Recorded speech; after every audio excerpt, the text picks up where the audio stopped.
জামিয়া আহমদিয়া সুন্নিয়া কামিল মাদ্রাসা বাংলাদেশের চট্টগ্রাম জেলার একটি ইসলাম ধর্মীয় শিক্ষা প্রতিষ্ঠান ও আলিয়া মাদ্রাসা।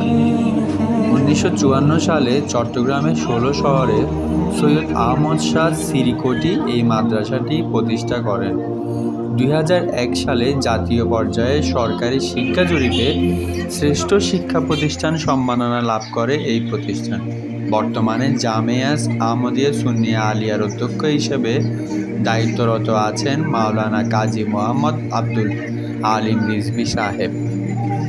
এটির অবস্থান বাংলাদেশের চট্টগ্রাম মহানগরীর পাঁচলাইশ থানার 7 নং পশ্চিম 16 শহর ওয়ার্ডের নাজিরপাড়ায় অবস্থিত। 1954 সালে চট্টগ্রাম জেলার পশ্চিম 16 শহর ওয়ার্ডে পাকিস্তান থেকে আসা সুফি সাধক সৈয়দ আহমদ শাহ মাদ্রাসাটি প্রতিষ্ঠা করেন। প্রতিষ্ঠা লগ্নে মাদ্রাসাটির নাম ছিল মাদ্রাসা আহমদিয়া সুন্নিয়া, তবে তা পরবর্তীতে পরিবর্তন করে জামিয়া আহমদিয়া সুন্নিয়া আলিয়া রাখা হয়।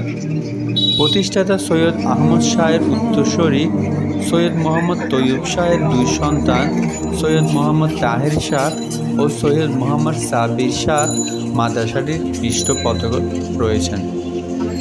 এটি আঞ্জুমান রহমানিয়া আহমদিয়া সুন্নিয়া ট্রাস্টের আওতায় মাদ্রাসা গভর্নিং বডির ব্যবস্থাপনায় পরিচালিত হয়ে থাকে।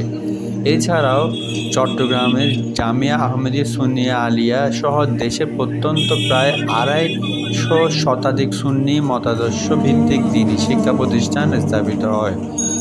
বর্তমানে জামিয়া আহমদিয়া সুন্নিয়া আলিয়ার অধ্যক্ষ হিসেবে কর্মরত আছেন